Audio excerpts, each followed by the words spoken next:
Hi friends. So dinner అయిపోయిందా? చూడండి friends, US stock మార్కెట్లో కాళరాత్రి. Nasdaq 3% down. దీనంతటికీ కారణం ఎవరు అని అంటే మీ అందరికీ తెలుసు, Trump. So Trump fed chairman అయిన పావెల్ తాతగారి మీద కామెంట్ చేశారు. సో నెగిటివ్ కామెంట్స్ చేశారనమాట. సో దానివల్ల ఏంటంటే యుఎస్ మార్కెట్లు కుప్పకూలుతూ ఉన్నాయి. 3% అరౌండ్ నాస్డాక్ అనేది డిప్ అయింది. మరి ఈ ఇష్యూ వల్ల మరి నాస్డాక్ చార్ట్లో ఏం జరగబోతుంది, రేపటి మన ఇండియన్ స్టాక్ మార్కెట్లో ఎలాంటి జాగ్రత్తలు తీసుకోవాలి, ఆ విషయాలని వీడియోలో చూద్దాం. అలాగే హెచ్డిఎఫ్సి బ్యాంకు, ఐసిఐసి రెండు కూడా మంచి రిజల్ట్స్ పోస్ట్ చేసింది. కానీ ఐసిఐసి బ్యాంక్ అనుకున్నట్లు పెరగలేదు అని అడుగుతున్నారు. దాని కారణాలు ఏంటో ఈ వీడియోలో చెప్తాను. మీరు అనుకున్న కారణం అయితే కాదు. చూడండి సార్, పేటిఎం దానికి సంబంధించిన న్యూస్ అప్డేటు, ఓలా ఎలక్ట్రిక్ సంబంధించిన నెగిటివ్ న్యూస్ అప్డేటు, అది షరామావులే. హెచ్సిఎల్ టెక్నాలజీస్కి సంబంధించిన స్టడీ, హ్యాపీయెస్ట్ మైండ్స్కి సంబంధించిన స్టడీ చూస్తూ సింపుల్గా వీడియోని క్లోజ్ చేస్తాను. చూడండి ఫ్రెండ్స్, వీడియోలోకి వెళ్ళే ముందు ఒక లైక్ వేసేసుకోండి. అట్లాగే ఏంటంటే మార్కెట్ డైనమిక్స్ నడుస్తున్నాయి ట్రంప్ వల్ల. ఇలాంటప్పుడు ఏంటంటే కొత్తగా వాచ్ చేసేవాళ్ళు మనలాంటి ఛానల్స్ ఏంటంటే సబ్స్క్రైబ్ చేస్తే మీకు ఉపయోగం ఉంటుంది. అట్లాగే ఏంటంటే మనం ఇప్పుడు ఏదో మాట్లాడుకుంటాం, ట్రంప్ ఏదో చేస్తారు, లేదా గ్లోబల్గా ఏదో అలజడి వస్తుంది. మార్కెట్లో ఏంటంటే డైనమిక్గా ఏదైనా డైరెక్షన్ చేంజ్ ఉంటే ఏంటంటే మన ఛానల్ సబ్స్క్రైబర్స్కి ఏంటంటే టెలిగ్రామ్ గ్రూప్లో ముందుగా ఇన్ఫామ్ చేస్తాను. బ్రాడ్ పిక్చర్ ట్రెండ్ అంటే బ్రాడ్ పిక్చర్ మారితే, ఓవరాల్ ట్రెండ్ మారితే కనుక ఇన్ఫామ్ చేస్తాను. అందువల్ల ఎవరైతే సబ్స్క్రైబర్స్ ఉన్నారో, కొత్తగా సబ్స్క్రైబ్ చేసిన వాళ్ళు ఏంటంటే టెలిగ్రామ్ గ్రూప్లో జాయిన్ అవ్వటం మర్చిపోవద్దు. మీరు సబ్స్క్రైబర్ అయితే కనుక డిస్క్రిప్షన్లో ఉన్న టెలిగ్రామ్ క్లిక్ చేస్తే ఫ్రీగా జాయిన్ అయిపోతారు లింక్లో. మీరు సబ్స్క్రైబర్ అయితే కనుక జస్ట్ ఏంటంటే డిస్క్రిప్షన్లో ఉన్న ఈ టెలిగ్రామ్ లింక్ క్లిక్ చేసి జాయిన్ అవ్వండి. ఫ్రీ అనమాట, మనీ ఏమీ ఛార్జ్ చేయము. అక్కడ ఏంటంటే ఏదైనా రన్నింగ్ అప్డేట్స్ ఏదైనా డైనమిక్గా ఇంపార్టెంట్ ఉంది అనుకుంటేనే మెసేజ్ పోస్ట్ చేస్తాను తప్ప అన్నెసరీ థింగ్స్ అనేవి, అన్నెసరీ డైలీ న్యూస్ అప్డేట్స్ మనం చెయ్యము. బాగా ఇంపార్టెంట్ అనుకుంటే అక్కడ పోస్ట్ చేయడం అనేది జరుగుతుందన్నమాట. చూడండి ఫ్రెండ్స్, ఒక్కసారి నాస్డాక్ చార్ట్ చూస్తే గ్యాప్ డౌన్ అయింది. గ్యాప్ డౌన్ అయ్యి కూడా కిందకి అగ్రెసివ్గా వెళ్తుంది. ఇన్ జనరల్గా ఏంటంటే ఈ పర్టికులర్ ఏరియా, ఈ రీసెంట్ టేల్ కనిపిస్తుంది కదా, ఆ టేల్ కింద ఏంటంటే బై ఆర్డర్సే ఉంటాయి. కానీ ఇది యాక్చువల్గా టెక్నికల్ గ్లిచ్ అయితే కాదు. ట్రంప్ మార్కెట్ని కెలికారు ఇంకొకసారి. కామనే కదా, తనకి చూస్తూనే ఉన్నాం కదా. మీరు బై కానీ సెల్ కానీ ఏదైనా ట్రేడ్ తీసుకోవాలంటే ఫైనాన్షియల్ అడ్వైజర్ని కాదు కలవాల్సింది, ట్రంప్ని. ఎందుకంటే తన చేతుల్లో ఉంది. తను చేసే స్టేట్మెంట్ వల్ల ఏంటంటే గ్లోబల్ మార్కెట్స్లోనే అలజడి సృష్టించారు టారిఫ్ అప్డేట్తో. టారిఫ్ పాజ్తో మళ్ళీ ఏంటంటే మార్కెట్లు మళ్ళీ రివర్స్ అయ్యాయి. జస్ట్ ట్రంప్ స్టేట్మెంట్స్తోనే మార్కెట్ కంపు అవుతుంది అనేది మనకు అర్థమవుతుంది. ఇప్పుడు తను చేసిన కామెంట్స్ ఏంటో చూద్దాం. డౌజన్స్ ఈ నాస్డాక్ పడిపోవడానికి కారణం ఏంటంటే Trump slams Fed chairman Powell, అంటే పావెల్ తాతగారి మీద కామెంట్ చేశారు. ఏంటంటే ఇమీడియట్గా రేట్ కట్ చెయ్యి అని చెప్పి అని అన్నారనమాట.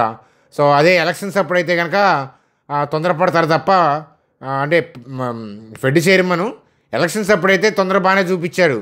కానీ ఇలాంటి సమయంలో ఏంటంటే టూ లేట్ ఉంటాడు అని చెప్పి కామెంట్ చేశారనమాట. చూడండి ఫ్రెండ్స్, ఎలక్షన్స్ అప్పుడు రేట్ కట్ విధించారు, అది పొలిటికల్ అని చెప్పేసి మనం వ్యూ చెప్పాము. అలాగే గోల్డ్మ్యాన్ సాక్స్ వాళ్ళు కూడా పొలిటికల్ అని చెప్పి వాళ్ళు వ్యూ చెప్పారు అప్పుడు. ఇప్పుడు ఏంటంటే రేట్ కట్ వెళ్ళడానికి వెళ్ళే వాళ్ళే, కానీ ట్రంప్ ఏంటంటే చేసిన థింగ్స్ వల్ల ఇన్ఫ్లేషన్ రైజ్ అయ్యే అవకాశాలు ఉన్నాయి. ఇలాంటి పరిస్థితుల్లో వాళ్ళు వెళ్ళి రేట్ కట్ చేయరు. కానీ ట్రంప్ పాయింట్ ఆఫ్ వ్యూలో ఏంటంటే తను తీసుకున్న డెసిషన్స్ వల్ల స్టాక్ మార్కెట్ పెరగాలని తన పాయింట్ ఆఫ్ వ్యూలో. కానీ ఇప్పుడు అందరినీ గ్లోబల్గా కెలుగుతూ వెళ్తుంటే తన స్టేట్మెంట్స్ చేస్తుంటే ఏంటంటే ఒక ప్రొఫెషనల్గా థింగ్స్ వెళ్ళట్లేదు కదా. ఆల్రెడీ యుఎస్లో కూడా మనం చూస్తూనే ఉన్నాం ట్రంప్ థింగ్స్ వల్ల ఏంటంటే అక్కడ కూడా ఏంటంటే నిరసనలు వెల్లువెత్తు ఉన్నాయి. కాబట్టి ఇలా కామెంట్ చేయడం కరెక్ట్ కాదు అనేది చెప్తానన్నమాట. చూడండి, యుఎస్ లాంటి కంట్రీలో ఏంటంటే ఫెడ్ చైర్మన్ యొక్క డెసిషన్ ఏంటంటే వాళ్ళు యుఎస్ ప్రెసిడెంట్ అయినా ఫెడ్ యొక్క డెసిషన్ ఏంటంటే కొద్దిగా డేటాను బట్టి తీసుకుంటుంది తప్ప పొలిటికల్గా టూ మచ్ ఇంపాక్ట్ చేయలేవు. సో బాగా డెవలప్డ్ కంట్రీ కదా, మరి ఎలాగా మొన్న ఎలక్షన్స్ అప్పుడు రేట్ కట్ ఎలా చేశారు అని అంటే డేటా కూడా సపోర్ట్ చేసింది. కానీ యాక్చువల్గా ఏంటంటే డేటా సపోర్ట్ చేసినా ఒక 2 months 3 months చూసి కన్సిస్టెన్సీ తర్వాతే డెసిషన్ తీసుకోవాలి. కానీ కొద్దిగా అగ్రెసివ్ అప్రోచే వెళ్ళారు. కొద్దిగా ఆల్టర్ చేయగలుగుతారు తప్ప పూర్తిగా ఏంటంటే ఇలా కామెంట్ చేయడం అనేది కరెక్ట్ కాదనేది నా ఒపీనియన్ అనమాట. దానివల్ల ఏంటంటే మార్కెట్ ఏంటంటే అలా అగ్రెసివ్గా డౌన్కి వెళ్తున్నట్లు అనిపిస్తుంది. కానీ ఏంటంటే సో మనకి ఈ రీసెంట్ లో ఏదైతే ట్రంప్ టారిఫ్ వల్ల వచ్చిన లో అయితే ఉందో అదైతే కట్ అవ్వదు. సో ఏదైతే ఈ మనకి ఇక్కడ ఆరిజిన్ ఏదైతే ఉందో ఆ ఆరిజిన్లో ట్రేడ్ అవుతూ ఉంటుంది. ఈ రీసెంట్ లో కట్ అయితే అప్పుడు మనం వ్యూ మార్చుకోవాల్సి వస్తుంది. సో దట్టు ఏంటంటే ఇక్కడ టూ మచ్గా ఏంటంటే బాగా కిందకెళ్ళే ఇంటెన్సిటీ కూడా కనిపించట్లేదు. ఈ స్టేట్మెంట్ ఏంటంటే 1-2 daysలో మర్చిపోతారు. సో ఆ విషయం అయితే అర్థమవుతుంది. మరి అయితే మన ఇండియన్ స్టాక్ మార్కెట్లో ఎలా ట్రేడ్ చేయాలి, సో ఆ విషయం చూసే ముందు సో వీడియోని లైక్ చేయడం మర్చిపోతే కనుక లైక్ చేయండి అని చెప్పి చెప్తాను. చూడండి సార్, ముందుగా మనం చేయాల్సిన పని ఏంటంటే నిద్రపోవాలి. సో యుఎస్ మార్కెట్లో అంతా నైట్ చూస్తూ కూర్చోవద్దు. So Asian markets dull. So GIFT Nifty కనుక హ్యూజ్ గ్యాప్ డౌన్ అనుకోండి, మనకి అంటే గ్యాప్ డౌన్ అయితే నిఫ్టీ పాయింట్ ఆఫ్ వ్యూలో చెప్తున్నాను. సో ఒకవేళ మనకి యుఎస్ మార్కెట్లో గ్యాప్ డౌన్ అయితే మనం చేయాల్సింది ఏంటంటే మన బ్రాడ్ పిక్చర్ అప్ సైడే ఉంది. సో అప్ సైడే ఉంది కాబట్టి 23,851 23,419 ఈ రేంజ్లో బై ఆర్డర్స్ హెవీగా ఉన్నాయి. కాబట్టి సో అట్లీస్ట్ నేను చూడండి ఇక్కడ మినిమైజ్ చేస్తున్నాను. 23,814 23,419 ఈ జోన్ టచ్ అయ్యి బౌన్స్ అవుతుంది ఒకవేళ గిఫ్ట్ నిఫ్టీ గ్యాప్ డౌన్ అయితే. సో ఈ జోన్లో వస్తే కనుక ఇనీషియల్గా బౌన్స్ వచ్చే పాసిబిలిటీ ఉన్నాయి. అలా కాకుండా స్లైట్ గ్యాప్ డౌన్ అయితే కనుక సో ఇనీషియల్ మూమెంట్లో ర్యాలీ వచ్చి తర్వాత డిప్ అయ్యే అవకాశాలు ఉన్నాయి. సో మన కంటిన్యూగా ర్యాలీ అవుతుంది కాబట్టి ప్రాఫిట్ బుకింగ్ వచ్చే అవకాశాలు ఉన్నాయి కానీ డౌన్ సైడ్ని ఊహించి నేనైతే కనుక డౌన్ సైడ్ వ్యూ తీసుకోను. ఎందుకని బ్రాడ్ పిక్చర్ మనది ఏంటది అంటే ఓవరాల్ ట్రెండ్ ఏంటది అప్ సైడ్. మధ్యలో 1-2 days నెగిటివ్ అప్డేట్స్ కానీ గ్లోబల్గా ఉన్న అలజడి వల్ల కానీ లోకల్గా ఏదైనా మైన్యూట్ అప్డేట్స్ వల్ల మార్కెట్లు 1-2 days అనేది డిప్ అవడం అనేది సర్వసాధారణం. సో బ్రాడ్ వ్యూ అప్ అంటే ట్రెండ్ అప్ అయినంత మాత్రాన్ని ఎవ్రీడే పైకి వెళ్దు. సో మీరు చరిత్రలో ఏ కంట్రీ ఇండెక్స్ తీసుకున్నా ఎవ్రీడే పైకి వెళ్దు. సో రీట్రేస్మెంట్స్ అనేవి వస్తుంటాయి. సో అవి వాటిని నెగిటివ్గా చూడొద్దు అనమాట.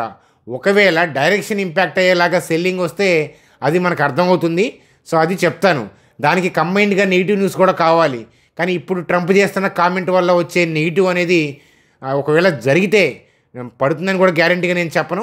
ఒకవేళ డిప్ అయితే దాన్ని కూడా నేను ఏంటంటే ప్రాఫిట్ బుకింగ్గా చూస్తాను తప్ప బ్రాడ్ పిక్చర్ నెగిటివ్గా. బ్రాడ్ పిక్చర్ అంటే మ్యాక్రో డేటా అనేది ఓవరాల్గా ట్రెండ్ని చేంజ్ చేసే నెగిటివ్ న్యూస్ అయితే కాదు. అది అర్థమవుతుందా? మన Indian stock market resilient. So ఆ పాయింట్స్ అంతా కూడా నేను మాట్లాడాను, మనకున్న స్ట్రెంగ్స్ అంతా మాట్లాడాను. మీరు చూసుంటే కనుక మధ్యాహ్నం మిరాకిల్ స్టాక్ ట్రేడర్స్లో మీకు అందరికీ ఎక్స్ప్లెయిన్ చేశాను. మరొకసారి రఫ్గా చెప్పమంటే చెప్తాను. యుఎస్ చైనా ఇష్యూ మనకి బూస్ట్ అవుతుంది. అలాగే యుఎస్ టారిఫ్ పాస్ చేయడం అనేది కలిసి వచ్చింది. సిపిఐ డేటా మనకి అదనమైన బలం. ఆర్బీఐ టార్గెట్ రేంజ్లో ఉంది. ఆర్బీఐ రేట్ కట్స్ చేయడమే కాకుండా అకామిడేటివ్గా ఉంటాం ఫర్దర్గా అని చెప్పారు. ట్రంప్ టారిఫ్ పాస్ చేయకముందే చెప్పారు. అంటే ఎంత కాన్ఫిడెంట్గా ఎకానమీ మీద ఉన్నారో అర్థం చేసుకోవచ్చు. ఫర్దర్గా రేట్ కట్స్ ఉంటాయి కాబట్టి పర్చేజింగ్ పవర్ పెరిగి, డిమాండ్ పెరిగి, ఎర్నింగ్ పెరిగి కంట్రీ యొక్క జీడిపికి బూస్టే అవుతుంది. అలాగే HDFC bank, ICICI bank results చూస్తే స్ట్రాంగ్ Q4 అప్డేట్స్. అలాగే మాన్సూన్ ఫోర్కాస్ట్ కూడా మంచిగా వచ్చింది. సో అన్నీ కూడా పాజిటివే. అయితే నెగిటివ్స్ ఏంటంటే చైనా ఇష్యూ అంతే కనుక యుఎస్తో నడిస్తే అది కూడా మనని ఇంపాక్ట్ చేస్తుంది. ఎందుకంటే మనం కూడా చైనా మీద డిపెండ్ అయి ఉన్నాము. అదొక పాయింట్ చెప్పాను. Trump sudden decisions impact IT అని చెప్పాను. సో మధ్యాహ్నం చెప్పాను, తను ఇప్పుడు సడన్గా చేసిన కామెంటు. సో అర్థమవుతుందా? సో ఎందుకంటే ఇలాంటివి ఇంపాక్ట్ చేస్తేనే మనం మీరు ఏంటంటే పొరపాటుగా పుట్టు కాల్స్ తీసుకుంటే ఏంటంటే ఇలా ట్రంప్ చేతికి చిక్కుతారు. అర్థమవుతుందా? అందుకని ఇలాంటి సమయంలో ఇబ్బంది పడతారనమాట. 2017-18 ఆ టైంలో ట్రంప్ ఫస్ట్ టైం ఎలక్ట్ అయినప్పుడు కూడా ట్రంప్ అలాగే నార్త్ కొరియా ప్రెసిడెంట్ తన వల్ల ట్రేడర్లు తెగ ఇబ్బంది పడేవాళ్ళు. సో మీరు ఏ సోషల్ మీడియా చూసి ఈ లెవెల్ దాటిద్ది, గ్యారంటీ పైకి ఈ లెవెల్ కింద కట్ అయింది ఇలాంటివి అనుకుంటే అలాంటివి ఏం ఉండవు. ట్రంప్ ముందు అలాంటి పప్పులేం ఉడకవు. కాబట్టి సో 100 పాజిటివ్ న్యూస్లు అంటే సో 100 శవాల్ని తిన్న రాబందు సో గాలివాన చచ్చిద్దంట. అట్లాగేంటంటే ఇక్కడ గాలివాన ఏంటంటే ట్రంప్. సో అందువల్ల ఏంటంటే సో ఎలా పడితే అలా వెళ్ళే సమయం కాదు. కానీ ట్రంప్ వల్ల మాత్రం మార్కెట్లో ఏదైనా డిప్స్ వస్తే అది ఆపర్చునిటీగా చూడండి. ఎందుకంటే మనకి ఇన్ని పాజిటివ్స్ ఉన్నాయి కాబట్టి స్టాక్స్ని మిడ్ అండ్ స్మాల్ క్యాప్స్ ఇంకా ఏంటంటే అనుకున్న ర్యాలీస్ రాలేదు కదా, ఇంకా చాలా లోయర్ లెవెల్లోనే వాల్యుయేషన్స్లోనే చాలా కంపెనీలు ఉన్నాయి. ఐటీ స్టాక్స్ కూడా ఇప్పుడిప్పుడే సర్దుకుంటున్నాయి. కాబట్టి ఏంటంటే మళ్ళీ మూలుగా అప్పుడిప్పుడే సర్దుకుంటున్నాయి అన్న దాని మీద మళ్ళీ తాటికాయ వేశాడు ట్రంప్. కాబట్టి ఏంటంటే సో ఇలాంటి థింగ్స్ వల్ల డిప్స్ వస్తే నేను ఇన్వెస్ట్మెంట్ స్టడీ పాయింట్ ఆఫ్ వ్యూలో ఆపర్చునిటీగా నేను చూస్తానన్నమాట. కాబట్టి సో అది ఫ్రెండ్స్ కథ. సో మనం ఏదైనా అప్డేటు నేను అది రేపు నిఫ్టీ డౌన్ ఉంటుందా అప్ ఉంటుందా సో అది రేపు చూసి ఏషియన్ మార్కెట్ చూసి నేను ఎర్లీ మూమెంట్లో అప్డేట్ ఇస్తాను. మీకు 10 లోపు టెలిగ్రామ్ గ్రూప్లో ఏంటంటే నేను మీకు అప్డేట్ పోస్ట్ చేస్తాను. ఆ మార్కెట్ యొక్క థింగ్ ఏంటి, ఏం జరగబోతుంది అనేది చెప్తాను. ఎందుకంటే ఇక్కడ మనం చెప్పుకున్న స్టాటిక్ థింగ్స్ పనిచేయవు. అర్థమవుతుందా? స్లైట్ గ్యాప్ డౌన్ అయితే ఒకలాగా వెళ్తుంది, హ్యూజ్ గ్యాప్ డౌన్ అయితే ఒకలాగా ఉంటుంది, న్యూట్రల్గా ఓపెన్ అయితే ఇంకోలాగా ఉంటుంది. కాబట్టి ఎక్కడ ఓపెన్ అవుతుందో నేను ఊహించను. కానీ ఓపెన్ అయిన తర్వాత సో మీకు స్టార్టింగ్ 15 మినిట్స్లోనే నా అప్డేట్ ఇచ్చే ప్రయత్నం చేస్తాను. వర్స్ట్ కేస్ కొద్దిగా ఎక్కువ టైం తీసుకొనైనా సరే 10 లోపు డైరెక్షను రేపు ఇంట్రాడే పాయింట్ ఆఫ్ వ్యూలో పాసిబుల్ మూవ్స్ అవి లెర్నింగ్ అప్డేట్ అనేది కాన్సెప్ట్ ద్వారా నేర్పిస్తాను అని చెప్తాను టెలిగ్రామ్ అప్డేట్లో మన సబ్స్క్రైబర్కి. చూడండి. అలాగే ఓలా ఎలక్ట్రిక్ సంబంధించిన news update. So Maharashtra government ఏంటంటే ఆర్టీఓస్ చెప్పిందనమాట, ఓలా ఎలక్ట్రిక్ స్టోర్స్ కనుక వితౌట్ ఒరిజినల్ ట్రేడ్ సర్టిఫికేట్స్తో నడుస్తూ ఉంటే కనుక వాటిని ఇమీడియట్గా యాక్షన్ తీసుకోండి, షట్ డౌన్ చేయండి అని చెప్పి గవర్నమెంట్ చెప్పడం అనేది. అంటే వీళ్ళు బెంగళూరు సర్టిఫికేట్స్తోనే ఇక్కడ రన్ చేస్తున్నారు అనేది. ఓలా వాళ్ళు ఏం చెప్తున్నారు అని అంటే ఆ ఇష్యూ మీద వర్క్ చేస్తామని చెప్తున్నారు. అది ఒక న్యూస్ అప్డేట్గా చూడండి. అలాగే పేటీఎంకి సంబంధించి వాళ్ళు ఏంటంటే ఇంట్రెస్ట్ రేట్స్ తగ్గించారనమాట. So reduced interest rates and అలాగే రివైజ్డ్ బ్రోకరేజ్ కూడా తగ్గించారు. So interest rate 14.99% per annum నుంచి 9.75% తగ్గించారనమాట. దీనివల్ల పేటీఎం బ్రోకింగ్కి బెనిఫిట్ అవుతుంది. సో అలాగే పేటీఎం మనీకి కూడా బెనిఫిట్ అవుతుంది. సో ఇది చూడమండి. అలాగే పేటీఎంకి సంబంధించిన అప్డేట్ అనమాట. పేటీఎం మనీ వాళ్ళు ఏంటంటే ఇంట్రెస్ట్ రేట్ తగ్గించారు. 14.99% దగ్గర నుంచి 9.75 తగ్గించారు. అలాగే ఏంటంటే రివైజ్డ్ బ్రోకరేజ్ కూడా రివైజ్ చేస్తున్నారనమాట. సో ఇది పేటీఎంకి పాజిటివ్ న్యూస్ అప్డేట్గా చూడండి sir. ICICI bank thing, HDFC bank ఏమో మంచిగానే ర్యాలీ అయింది, రిజల్ట్స్ బాగున్నాయి. కానీ ఐసిఐసిఐ బ్యాంక్ కూడా అంతకన్నా మంచి రిజల్ట్సే పోస్ట్ చేసింది. కానీ ఎందుకని హైయర్ లెవెల్ నుంచి పడిపోయింది? సో బ్యాంకులో ఇష్యూ కాదు, అది రిజల్ట్స్ వల్ల కూడా కాదు. సో రిజల్ట్స్ వల్ల హ్యూజ్ గ్యాప్ అప్ ఓపెన్ అయిందంటేనే సో నిన్నటి అంటే ప్రీవియస్ క్యాండిల్ దగ్గర బై ఆర్డర్స్ ప్లేస్ చేస్తేనే ఓపెనింగ్ హైయర్ లెవెల్లో ఓపెన్ అవుతుంది. అంటే బయర్స్ సిద్ధంగానే ఉన్నారు. సో అయితే ఇన్స్టిట్యూషన్స్ బై చేయడానికే సిద్ధంగానే ఉన్నారు, ప్రీ మార్కెట్లో ఆర్డర్లు ప్లేస్ చేశారు. కానీ రీటైల్ పీపుల్ ఏంటంటే they want to buy. Institutions by మోడ్లో ఉండి రీటైల్ పీపుల్ బై మోడ్లో ఉంటే మార్కెట్లో ట్రేడ్ ఎలా జరుగుతుంది? జరగదు కదా. అందువల్ల ఏంటంటే ఆల్రెడీ కింద నుంచి బై చేసుకుంటూ వచ్చారు కదా, రిజల్ట్స్ గురించి వాళ్ళకి ముందే తెలుసు కదా. సో అందుకని ఏంటంటే హైయర్ లెవెల్లో కాస్త ప్రాఫిట్ బుకింగ్ చేసుకున్నారు. ఇంకో డే ప్రాఫిట్ బుకింగ్ జరిగినా దాన్ని నెగిటివ్గా చూడను. మళ్ళీ ఈ రీసెంట్ హైని తొందరలోనే దాడుతుంది ఒకవేళ ట్రంప్ ఏదైనా ఇష్యూ చేయకపోతే. అర్థమవుతుందా? అది కండిషన్. అర్థమవుతుందా? బ్యాంక్లో ఏం ప్రాబ్లం లేదు, దాన్ని నెగిటివ్గా చూడాల్సిన అవసరం లేదు. ఒకరోజు ఒకటి ముందుకు వెళ్తుంది, ఒకరోజు ఇంకోటి ముందుకు వెళ్తుంది. అంతేగాని రిజల్ట్స్ బాగానే ఉన్నా, రెండు బాగానే ఉన్నా కూడా దాంతో కంపేర్ చేసి ఇది ర్యాలీ వెళ్ళట్లేదు అనుకుంటారు బిగినర్స్, అనుకుంటారు. మీరు అనుకోవడంలో తప్పులేదు. కానీ డౌట్ ఏంటంటే ఆర్డర్లు ఎగ్జిక్యూట్ కాక, ఇన్ఫ్యాక్ట్ మంచిగా థింగ్స్ ఉండి ప్రాఫిట్ బుకింగ్ ఇలా హైయర్ లెవెల్ నుంచి ప్రాఫిట్ బుకింగ్ పడిందంటే దీనికే ఎక్కువ మంది బై చేయడానికి సిద్ధంగా ఉన్నారని అర్థం. అందరూ ఒకవైపు కూర్చుంటే పడవ ఏమవుద్ది, బోల్తా కొడుతుంది. అది జరిగింది తప్ప నెగిటివ్ ట్రేట్ ఏం లేదు అక్కడ. సో అది అర్థం చేసుకోవాలి. వన్ డే ఒకటి ముందుకెళ్తుంది, వన్ డే ఇంకోటి ప్రాఫిట్ బుకింగ్ అవ్వచ్చు. కానీ ఓవరాల్గా డైరెక్షన్ అప్ ట్రెండ్, పాజిటివ్ ట్రెండ్లో ఉన్నాయి, ఇబ్బంది అయితే ఏం లేదు. అది అర్థం చేసుకోండి. చూడండి, ఐటీ ప్యాక్లో చాలా కంపెనీలు ఏంటంటే 20 PEలో నడుస్తూ ఉన్నాయి. సో టీసీఎస్ చూపించాను, ఇన్ఫోసిస్ చూపించాను. సో అవన్నీ కూడా అస్తమానం అలా 20 PEలో దొరకవు. గ్లోబల్ థింగ్స్ మర్చిపోండి. టీసీఎస్, ఇన్ఫోసిస్, హెచ్సిఎల్ లాంటివి 20 PE అరౌండ్లో దొరుకుతున్నాయి అని అంటే స్టడీ పాయింట్ ఆఫ్ వ్యూలో, ఇన్వెస్ట్మెంట్ స్టడీ పాయింట్ ఆఫ్ వ్యూలో 10 to 20 years మీ పిల్లల కోసం చూసేవాళ్ళు ఆలోచించాలి అని చెప్తాను. మీ ఫైనాన్షియల్ అడ్వైజర్ని కలిసి లేదా మీరు రీసెర్చ్ చేసుకొని ఒకసారి నేను చెప్పిన ప్రోసు కాన్స్ ఆలోచించండి అని చెప్తాను. చూడండి ఫ్రెండ్స్, అలాగే హ్యాపీయెస్ట్ మైండ్స్ గురించి చూసే ముందు సో మీలో ఎవరికైనా డీమ్యాట్ అకౌంట్ లేకపోతే ఇక్కడ లింక్ ఇచ్చాను. So Angel 1. సో ఇలా మీరు క్లిక్ చేసి మొబైల్ నెంబర్ ఎంటర్ చేసి డీటెయిల్స్ ఇస్తే 10 minutesలో అకౌంట్ ఓపెన్ అయిపోతుంది. సో అకౌంట్ ఓపెన్ చేసిన వాళ్ళ ఐడిని మా టీం మెంబర్కి వాట్సాప్ చేయండి. వాళ్ళు పర్ డే 20 రూపీస్ మాత్రమే ఛార్జ్ చేస్తున్నారు. చాలా బాగుంటుంది. యాప్ కూడా ఈ రీసెంట్గా ఎన్హాన్స్మెంట్స్ చేశారు. సో ఏంజల్ 1 అంటే వాళ్ళు గోల్డ్ బాండ్స్, మ్యూచువల్ ఫండ్స్ ఇట్లాంటి వాళ్ళు ఏఎంసీ బిజినెస్లో కూడా వచ్చారు కాబట్టి ఏంజల్ 1 ఒకప్పుడు ఏంజల్ బ్రోకింగ్గా ఉండేది. చాలా oldest broker. So IPL sponsor కూడా మీ అందరికీ తెలిసిందే కదా. సో ఏది పడితే అది నేను ప్లేస్ చేయను. కరెక్షన్స్ కానీ రిజిస్ట్రేషన్స్ కానీ ఇట్లాంటి థింగ్స్ వచ్చినప్పుడు మనం మనీ సేఫ్గా ఉండాలని మంచి బ్రోకింగ్ కంపెనీ అయితేనే నేను ప్లేస్ చేస్తాను. ఒకసారి డీమ్యాట్ అకౌంట్ లేని వాళ్ళు క్రియేట్ చేసుకోండి. మీ ఫ్రెండ్స్ని, ఫ్యామిలీ మెంబర్స్ని కూడా రెఫర్ చేయొచ్చు. చూడండి, అలాగే హ్యాపీయెస్ట్ మైండ్స్. సో ఇది కూడా ఏంటంటే ఊపందుకుంటుంది. ట్రంప్ వల్ల ఐటీ ప్యాక్ ఏదైనా డిప్ వచ్చినా కూడా ఆపర్చునిటీగానే నేను చూస్తాను మన ఇన్వెస్ట్మెంట్ స్టడీ పాయింట్ ఆఫ్ వ్యూలో. So happiest minds growth point of వ్యూలో సో మనకేంటంటే మంచి స్కోప్ ఉంది. చూడండి, ర్యాలీ వెళ్ళినప్పుడు మంత్లీ చార్ట్ ఇది. ర్యాలీ వెళ్ళినప్పుడు చూడండి 4 monthsలోనే ఎట్లా వెళ్ళిపోయిందో. కానీ మళ్ళీ ఆ జోన్కి రావాలంటే ఇయర్స్ పట్టింది. సో చూడండి, పడేటప్పుడేమో వీ షేప్ లేదు, పెరిగేటప్పుడు వీ షేప్ ఉంది. అంటే ఏంటంటే సో సెల్లింగ్ చేస్తున్నా కూడా లోయర్ లెవెల్లో బయింగ్ జరుగుతూనే ఉంది కంపెనీ. అంటే ఏంటంటే సో ఇది థింగ్స్ బాగుంటే ఏంటంటే ఈ స్టాక్ 2500 లెవెల్లో కనిపిస్తుంది. అర్థమవుతున్న థింగ్స్ అన్నీ కూడా బాగుంటాయి, అవన్నీ బాగానే ఉంటాయి. మీరు స్టాక్ మార్కెట్ అంటే 6 years to 10 years మినిమం. అంతేగాని ఎవ్రీ మంత్ చూసుకుంటా, ఎవ్రీ క్వార్టర్ రిజల్ట్స్ చూసుకుంటా మీరు కంపేర్ చేస్తే మార్కెట్ని short term point of view చూస్తే మీకు మనం ఇన్వెస్ట్మెంట్ చేయలేము. ఇన్వెస్ట్మెంట్ అంటే మినిమం 6 to 10 years. ఓవరాల్గా ఇలాంటి ఆపర్చునిటీస్ అస్తమానం రావు.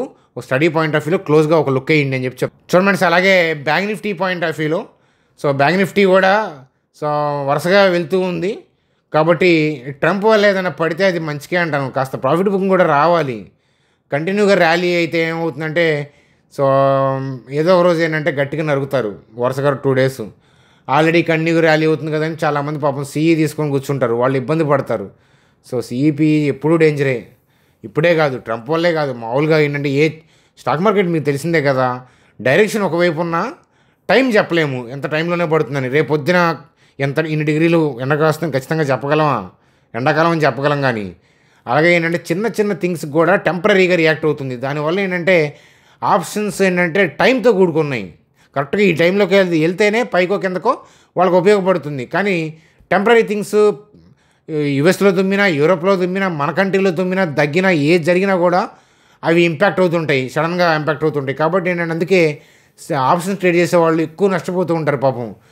సో స్టాక్ మార్కెట్లో లూజ్ అయిపోయారు అని ఇంకా నెగిటివ్ కామెంట్లు ఇంకా పేపర్లో కనిపిస్తూ ఉంటాయి కదా. I don't want to go for that much of close. కానీ మోస్ట్ ఆఫ్ ది పీపుల్ ఏంటంటే అట్లాంటి జరిగేది డెరివేటివ్స్ వల్ల, అంతేగాని ఈక్విటీ మార్కెట్ల వల్ల నష్టపోయే వాళ్ళు ఉండరు. నష్టం రావచ్చు ఈక్విటీ మార్కెట్ వల్ల, కానీ అది మైన్యూట్గా ఉంటుంది, మీరు తట్టుకునేటట్లు ఉంటుంది, ఎందుకంటే మీ మనీయే కదా అది. కానీ డెరివేటివ్స్ ఏంటంటే అప్పులు పాలు చేస్తుంది. అలాగే ఏంటంటే సడన్గా నైట్కే మన జెండా ఎత్తేటట్టు చేస్తుంది. సో కాబట్టి చాలా జాగ్రత్తగా ఉండాలి అదనమాట. సో నిజంగా మన ఛానల్ సబ్స్క్రైబర్స్కి నేను చెప్పేది ఏంటంటే వాటిని అవాయిడ్ చేయమని నేను చెప్పను. మీరందరూ కూడా కదిలిస్తారు, ఎంతో కొంత సమర్పించుకుంటారు. అది మొక్కుబడి తీసుకున్నామని అక్కడి నుంచి బయటికి రావాలి. అది నేను చెయ్యొద్దంటే ఏంటంటే దాంట్లో ఏదో ఉందనిపిస్తుంది. అర్థమవుతుందా? మీరు అటు చూడబాకండి అంటే అటే చూస్తారు కదా. అంతే సహజంగా ఏమనిపిస్తుంది, హ్యూమన్ సైకాలజీ. అందువల్ల నేను చెయ్యొద్దన్ను, చెయ్యండి. కానీ వెంటనే ఏంటంటే బయటికి రండి, అది ఇంపార్టెంట్. మిస్టేక్ చేయడం కాదు తప్పు, రిపీట్ చేయడం తప్పు. So I hope you understand. వీడియోని లైక్ చేయడం మర్చిపోకండి. మీ అభిప్రాయాలు కామెంట్ సెక్షన్లో తెలియజేయండి. Bye friends, good day.